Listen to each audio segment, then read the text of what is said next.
Hello and welcome to the SI5 Improvement Podcast, where we bring to you supreme intelligence to self-improvement. With high performance from everyday people, because I truly believe that every single one of you has advice to give, value to share, that the listeners from this podcast can take into our own life, apply and improve. Because when you improve you improve your life.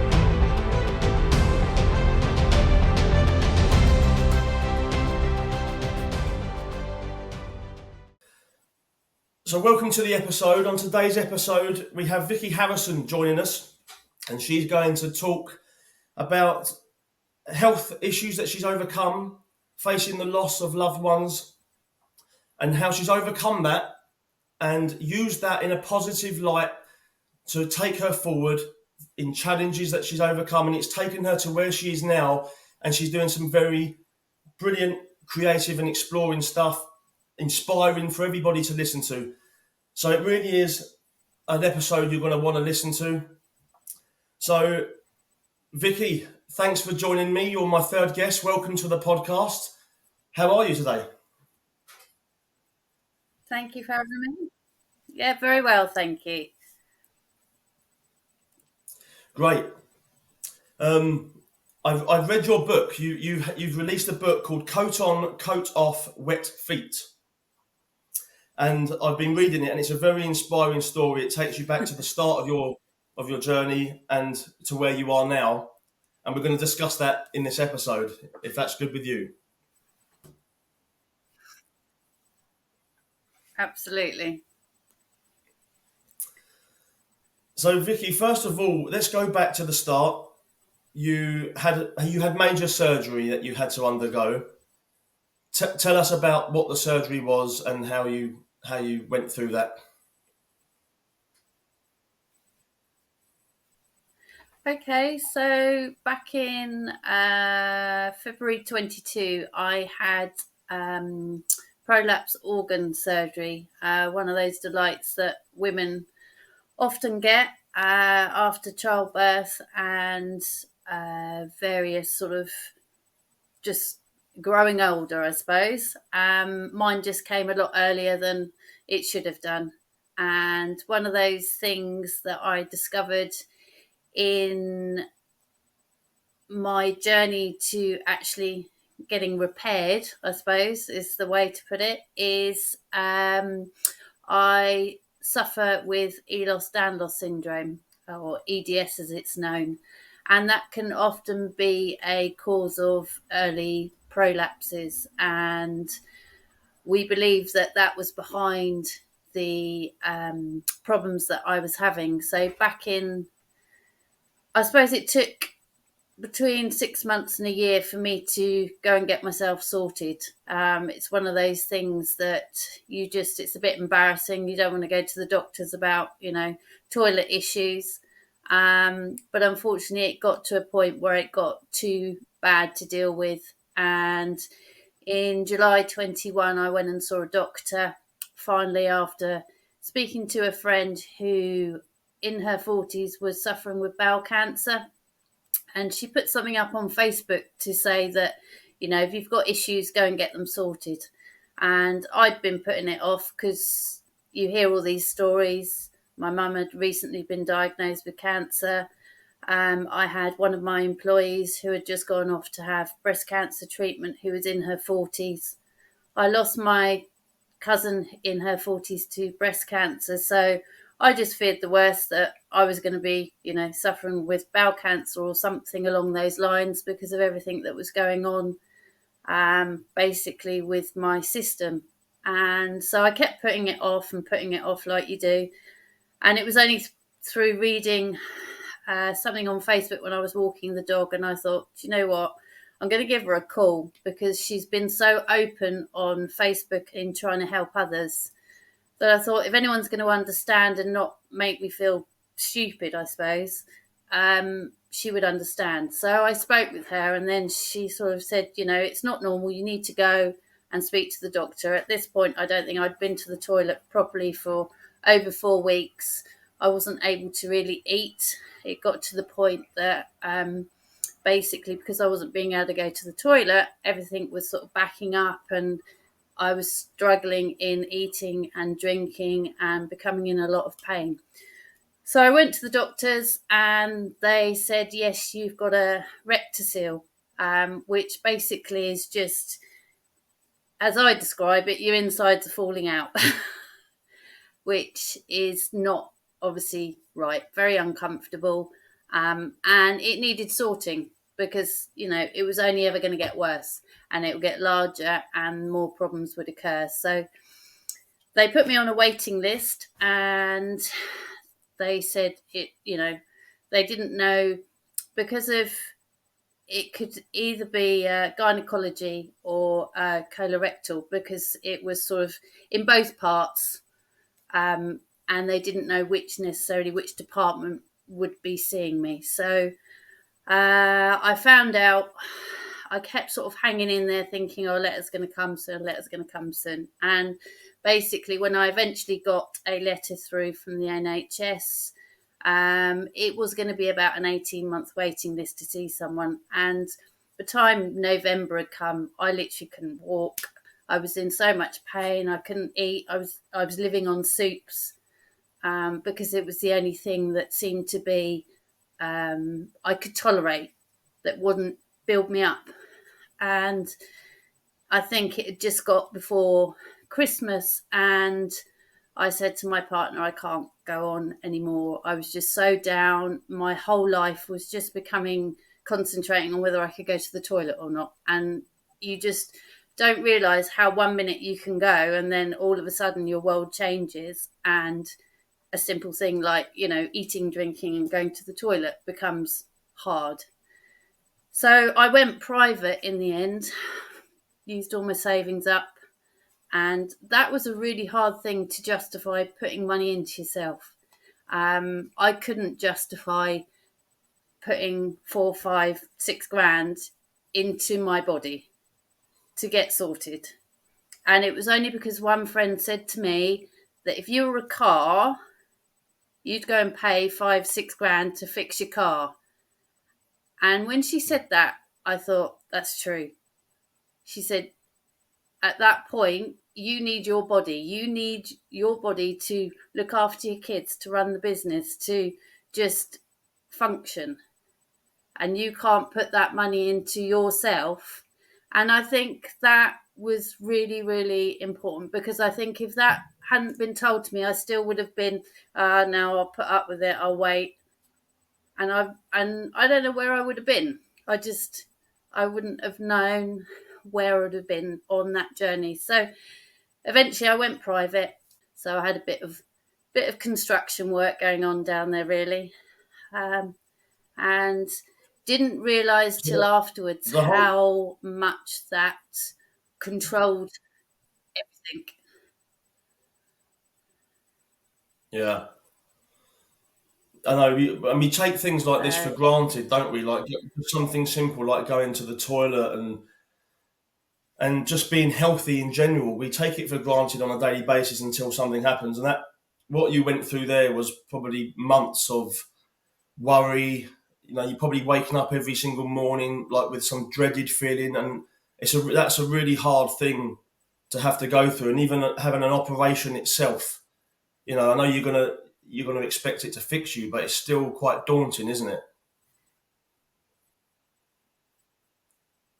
It is. And I think you don't realise until you're well over the other side, when you look back at it, as to how far you have come. And if you hadn't have sorted yourself back then, where would you be now? So as hard as the recovery was, and it was a hard recovery, harder than I ever imagined and harder than anyone prepares you for. This recovery took you a whole year, didn't it? Basically, yes. So when I came home, because I was obviously only in there for the night.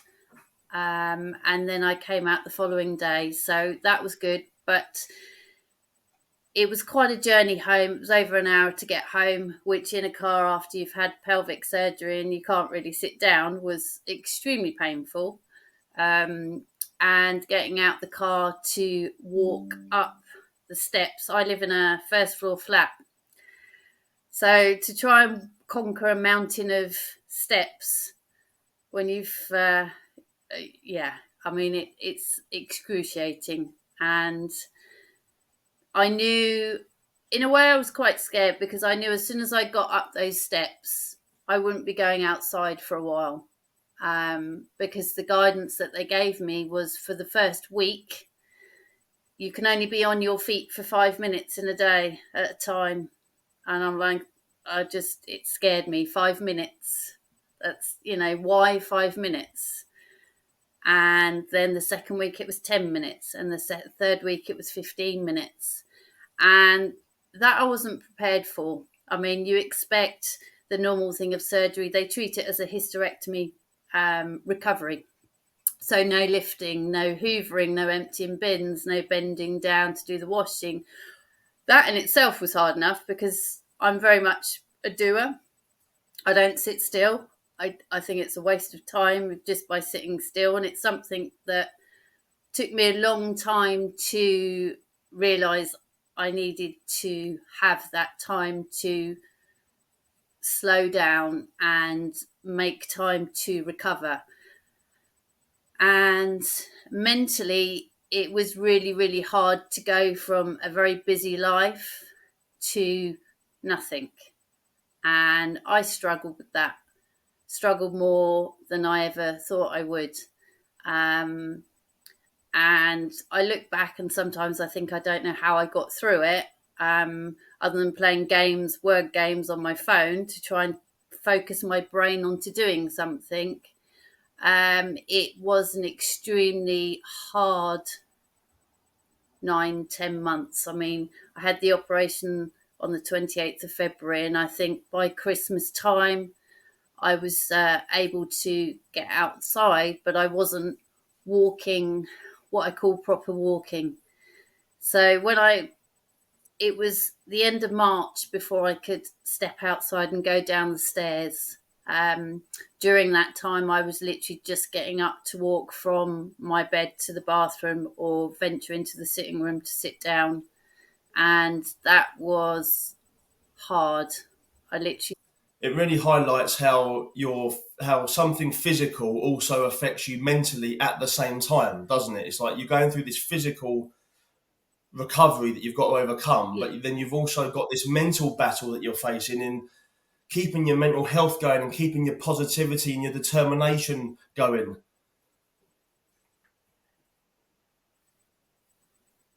It's so hard and something I was never ever prepared for or warned about. And I think certainly going forward, people almost need to be warned that you need mental support as well as physical support. Even just talking to people really, really helps, because that's what's got me through. Was talking to others and just giving you the encouragement that you are moving forward, because all the time you feel like you're moving back because you're not. You keep comparing to where you were before you had the operation. And that was the hard thing, is you never thought, one, you're never prepared to lose something almost overnight. And then two, you never feel you're going to be back to where you were. And you start questioning whether you've done the right thing to your body. Because for at least 6 months, I kept questioning, had I done the right thing? Because I couldn't see myself ever walking what I did before. Because when I did start to walk, I was, well, I called it my penguin walk. Because literally I would be holding everything together to try and just move. And in the end, it just didn't seem right. I kept going back to the hospital because for me it didn't feel it wasn't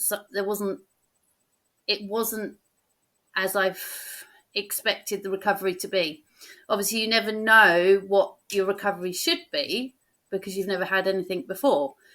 But I think this is where you trust your instincts, that you do know your body and you know, I think, what should be happening. And if something feels wrong, I think you have to act on that. And it did take a few visits back to make sure there wasn't something physically wrong that had resulted from the surgery. And I then went and saw a physio local to me who actually specialised in pelvic surgery and women's physio. And basically, I'd got a hypertonic pelvis, which in effect is your muscles in your pelvic joints had seized so hard, so they were rocks, so which it was stopping me from walking. But also, what I didn't realise is your pelvic controls your bladder, it controls your bowels, your stomach. So all of these problems that I was still getting was all to do with the fact that my muscles had gone hypertonic. They were basically just on a they were sort of basically saying, I've had enough. I don't want anything else happening. You're not throwing walking into this equation as well. I'm trying to deal with surgery and the recovery and the various infections that I'd had afterwards. It was basically just going on strike, saying, I can't handle no more, so I'm going to stop you walking. And that was the hardest thing, I think, out of all of it. You know, once you've had surgery that trying to go to the toilet afterwards is going to be hell. You know that you're not going to be able to lift. You know that you're not going to be able to move things for a long time. That you can prepare for. But to not be able to walk, that was the hardest thing. And it was scared. It scared me. So you've gone through this whole fearful journey and the hardship that you've faced, and then you've had the operation, which in itself is daunting, and then the recovery process was a long-winded, difficult time, and then you've now got the fact that you might not be able to walk again because your pelvis was basically giving up on you. So at that point where you're then fearing I'm not going to be able to walk, this is where mindset, I think, plays a pivotal thing, but in our recovery and what we can and can't do and what we refuse to believe we can do and so when that happened, what did you set yourself a challenge, and can I just read a paragraph from your book? Sure. It's on page 31, and I think this is probably a key reason how you started, wanting the desire to walk again. Let me read it here. It's page 31 of your book. You say, personally, to get me through this, I had to set myself a goal because otherwise I was going to crumble. My mental state was crumbling already. So I zoned in and I pushed myself mentally every single day. I took extra steps and I kept going and going, pushing myself and putting one foot in front of the other. Now, there's two things I want to say here. The first of all is the fact you set yourself a goal.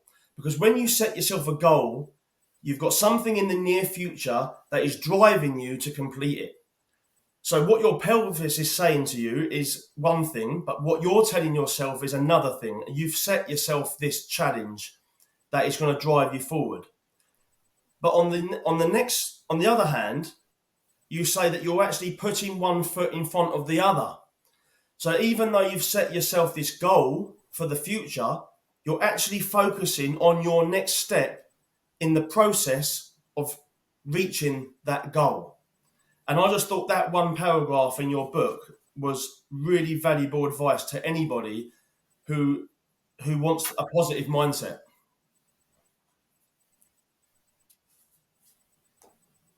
Definitely.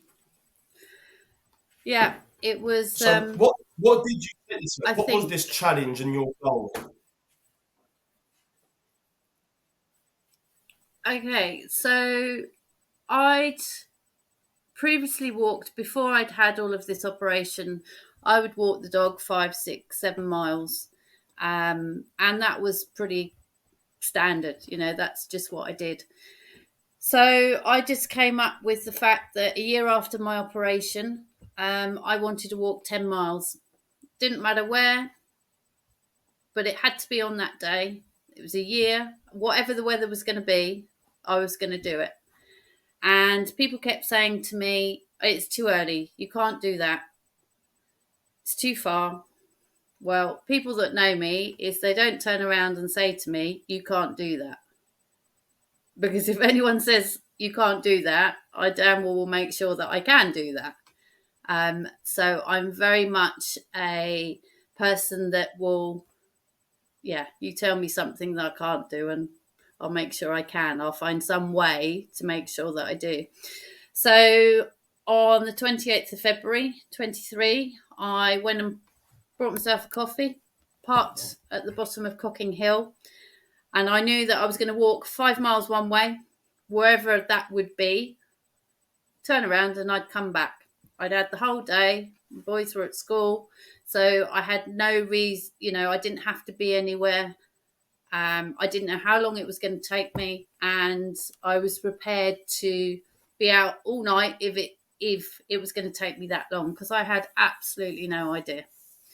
Beautiful day. I mean, it was quite chilly, but it wasn't raining. And I just walked and just enjoyed every moment of being able to walk. And I almost wasn't concentrating on how far I was going. I was just taking in the beauty of just breathing in that air that I never thought a year ago I would be walking up this hill and continuing to walk with my dog, who has basically been on almost every walk with me. So he's quite a famous dog now. And I just kept walking and didn't realize how beautiful everything was around me. And I'd never walked like that before. When I took the dogs before, I just walk and you sort of just have a look around up in the sky, but you don't absorb anything that's around you. Well, on this walk, I remember capturing all the gliders that were above. I was looking at the flowers. I was looking at the path. I was looking at the lambs. I was looking at everything. And I think that's the whole difference. I'd managed to get to the 5 mile point, and I turned around and then sort of headed back. And I couldn't believe that I had done the 10 miles by the time I'd got back. And I felt absolutely amazing. I was so proud of myself from literally that day of being able to achieve 10 miles. I thought, well, if I've done that once, I can do it again, and I can do it again. So from that day, basically, I didn't walk back. I didn't, look back. That day just transformed my life. By giving yourself that goal and achieving it, that's then led you to want more of it, and it builds momentum, and then you start improving and improving and improving.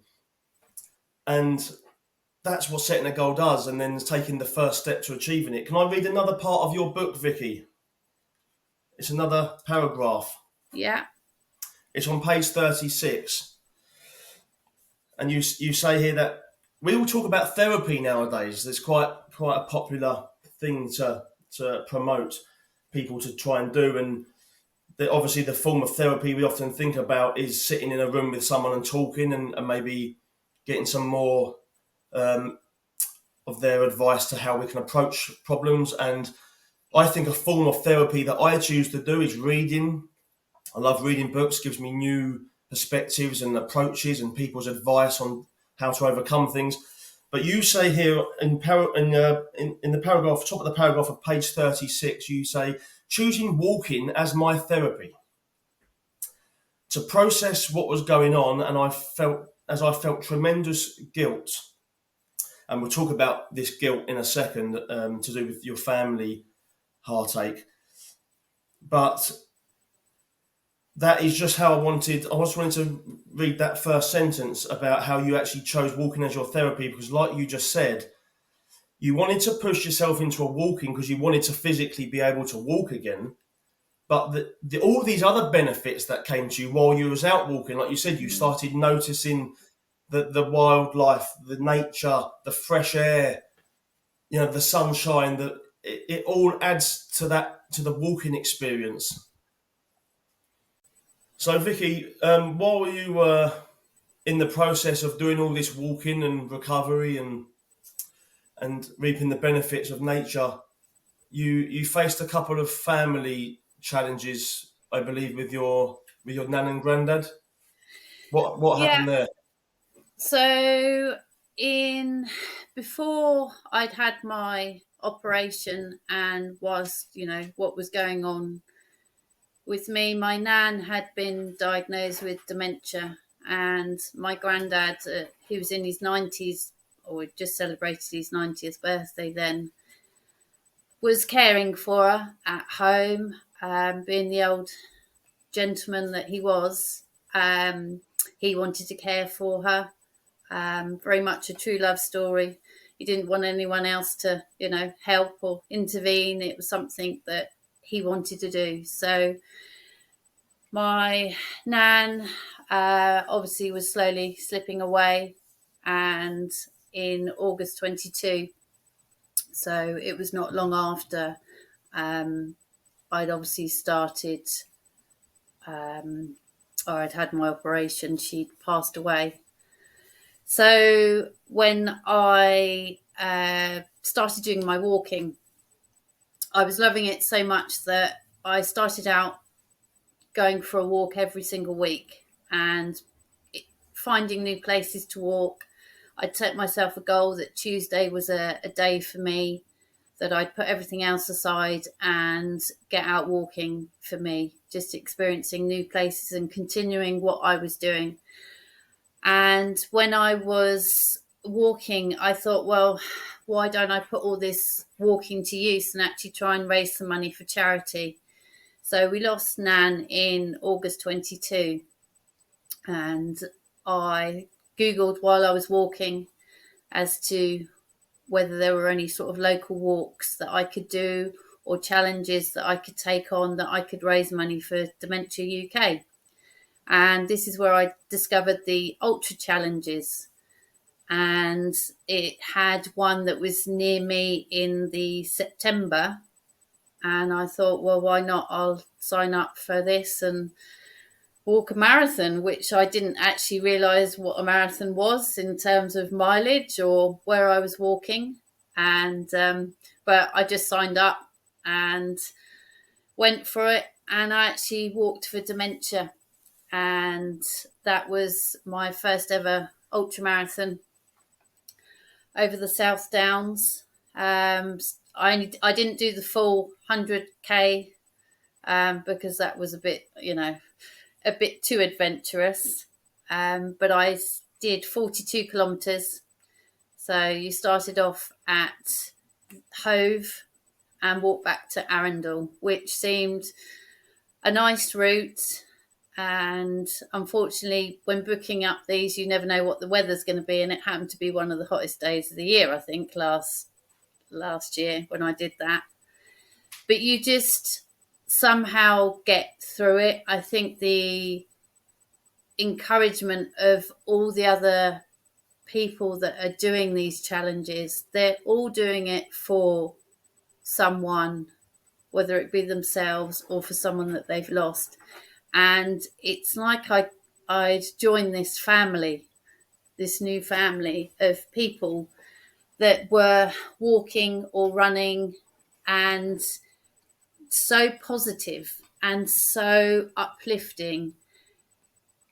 that it felt like I'd had this new purpose in life. And I think this is what I've gained from going through what I did, is that all of the adventures that I now have and all my training, which go towards an ultimate goal of another challenge and another marathon, it enables me to be this new encouraging person, and something for me as well as something for others. And I didn't realize that actually I'd started to put all of my walks of where I was going onto Facebook, and I'd see people in the street and they say, oh, where did you walk to today, or how many miles have you done? It's never, hi Vicky. The first question is, how many miles, or where have you been today?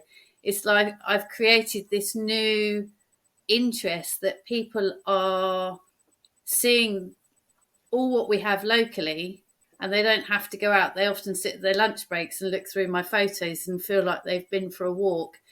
And I think I didn't realize that what I was doing was actually empowering everyone else to go out and experience new places, and how many people were interested in what I was seeing and what I was sharing with them. And so it gave me more interest to carry on doing it, and doing it more and more, and taking more pictures and sharing more of my stories as to where I was going. And I think that's what inspires you more, because you're helping so many other people by doing what you're doing, as well as helping yourself. This reminds me of a quote from Viktor E. Frankl, who says, we find meaning in the suffering. And when we have something that we have to go through, a hardship that we have to overcome, it gives us a different meaning. And can I read another paragraph from your book? Yeah.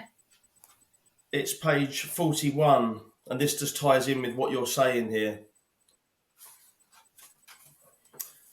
You've said, it amazes me, and this is a really good illustration of trees and how this relates to us. It amazes me that so many trees have fallen over here recently. They rest on other trees below, and even though they break in places, it is amazing to see that there is new life coming out of them.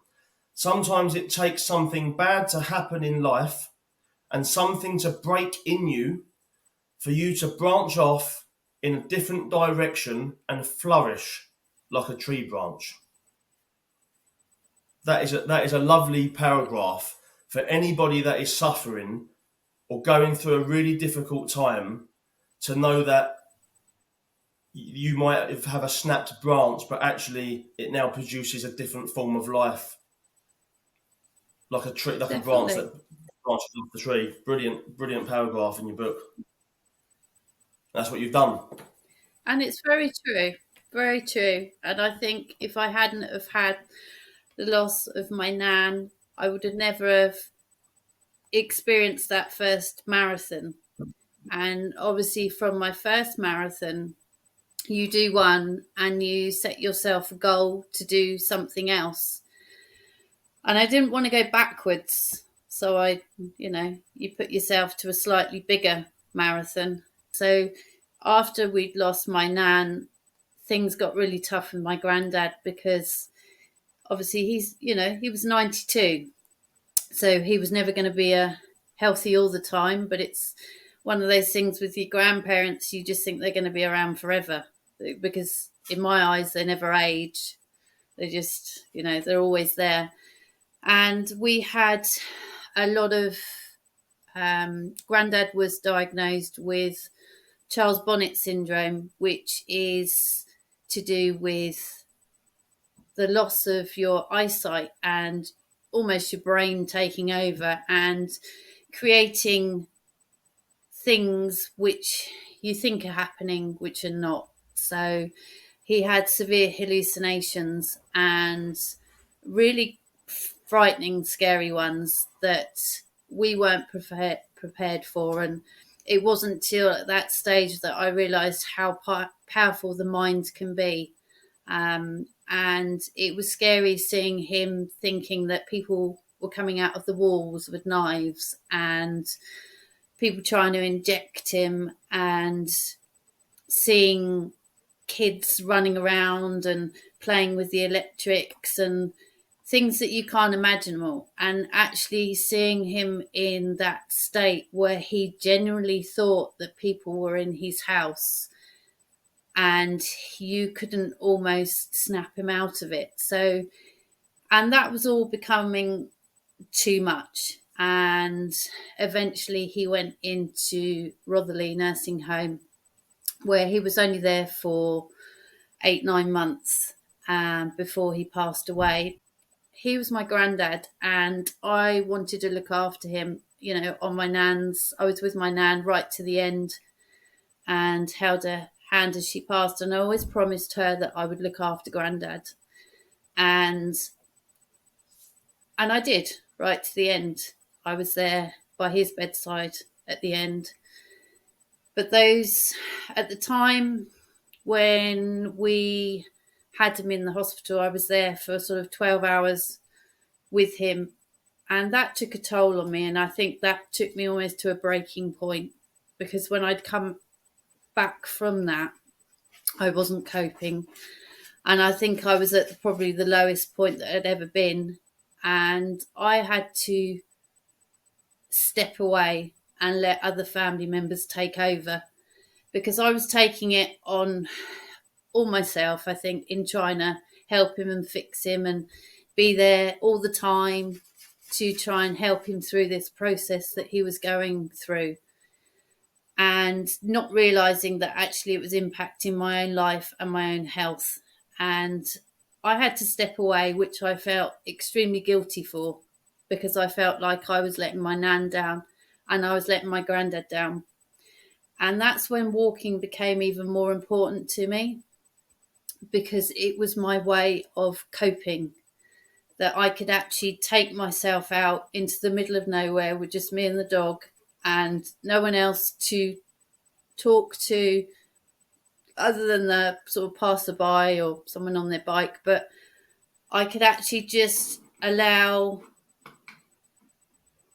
the time to process everything that was going on. So first of all, Vicky, I relate to this because when I lost my dad, he was in a care home in the last year of his life with battling with MND and dementia. And I was trying to see him every single day after work. And I talk a little bit about this in a previous podcast where I talk about that. And I completely understand, because I had to take a little step back as well in the amount of time that I was seeing him. And I had to focus more on the quality of our time together rather than the quantity of the time. And I was going away for long weekends, hiking out in the Lake District. And I had to do that because my dad wasn't the only person going on this hard journey. I was as well. And I had to make sure I was fresh and able to like have great interaction with him on the times when I saw him, to look after him, to take him out for the day. And so I had to get my mind right. And we do have to take a step back, and we do feel guilty when that happens, because we think that we should be Superman and Superwoman and doing everything we can in our power. But the guilt comes in, the guilt always there. And in hindsight, you're always looking back thinking, oh, I should have done this or I should have done that. But actually, you're doing the best that you can at that time. And you have to prioritise yourself above your loved ones, because if you don't prioritise yourself, you're not going to be providing the care and the quality that you can for them. Do you know what I mean? Definitely.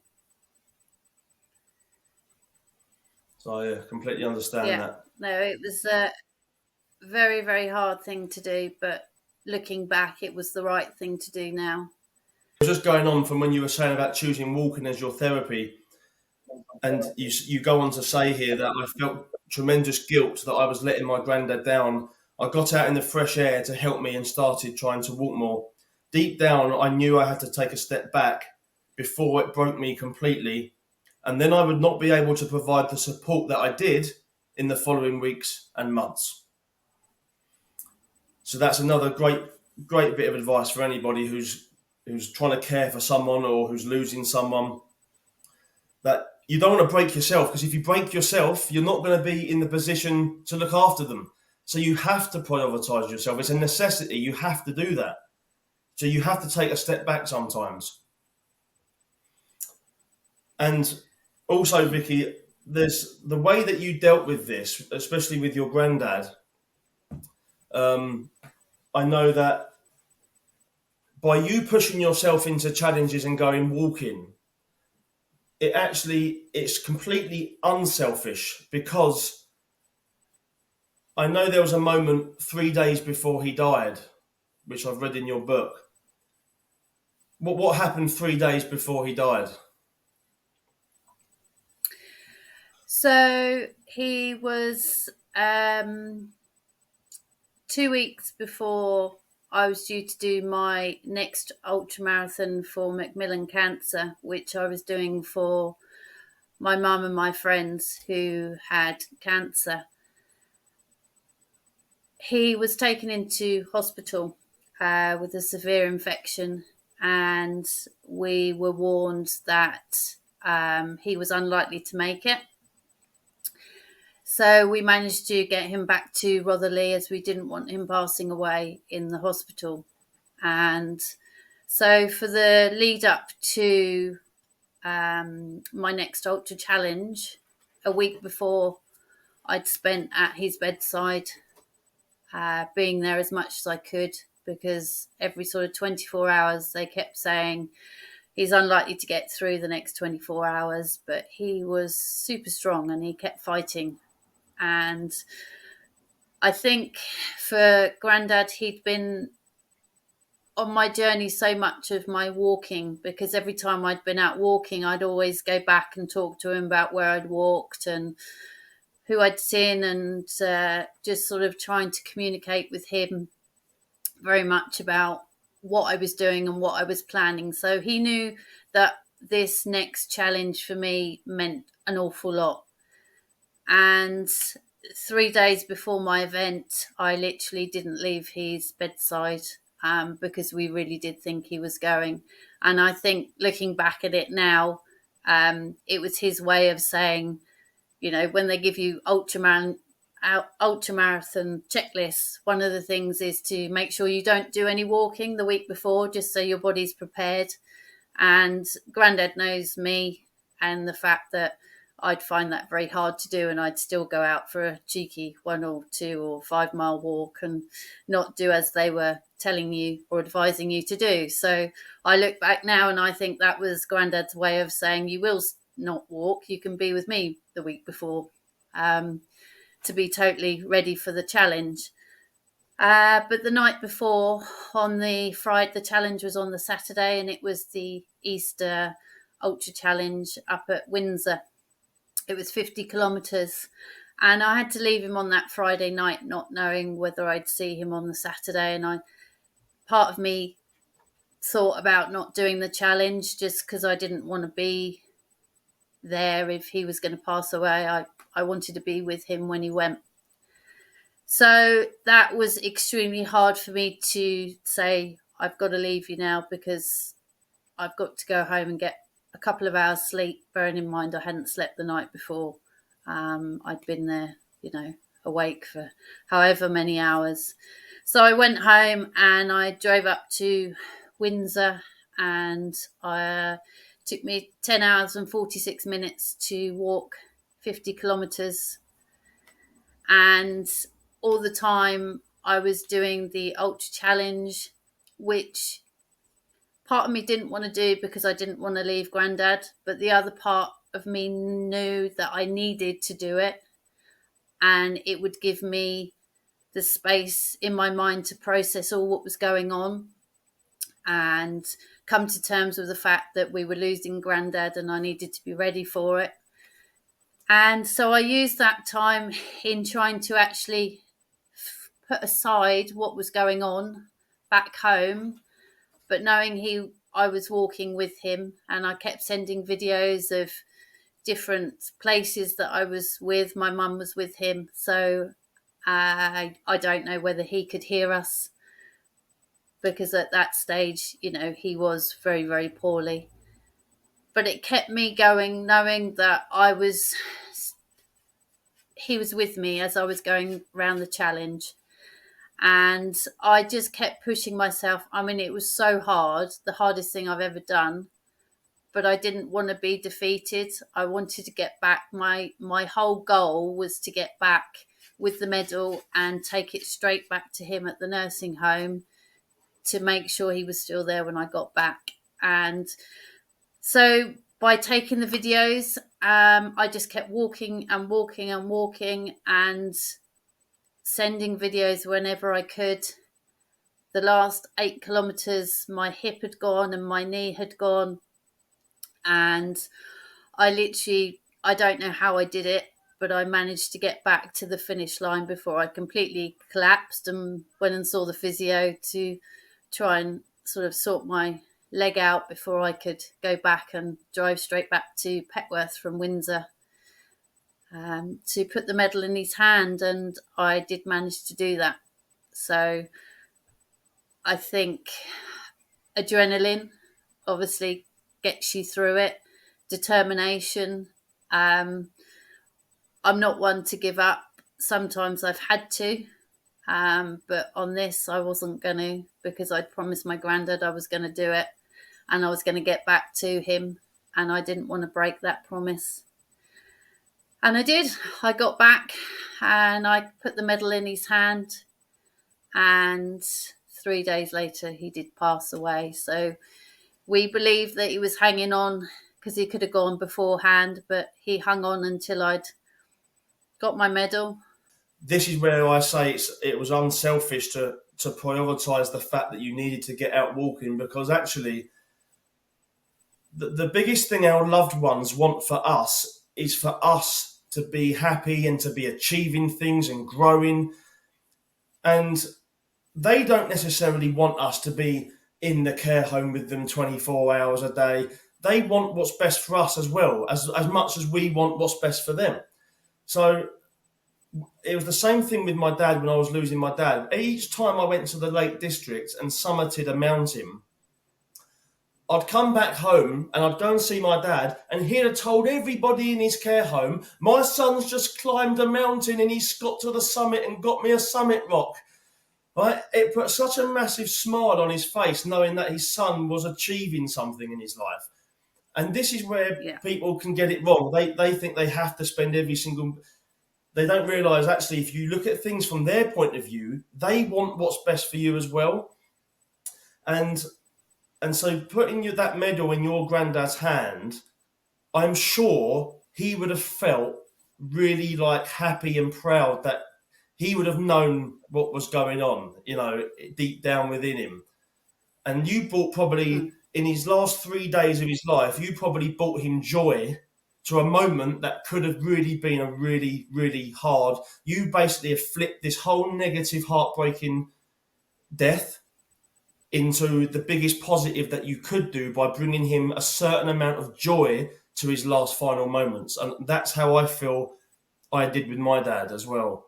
So I completely get this, and it's so inspiring and so beneficial for anybody listening who is maybe losing a loved one now, or maybe losing a loved one in the future, like we're all going to do. It's inevitable that we can actually use that bad experience and try and get the most positive thing that we can. Like you're saying about the branches being broken and coming off the tree and rebranching and reforming and producing a new purpose, like you say for yourself. This is your purpose. People are now watching you and what you're doing.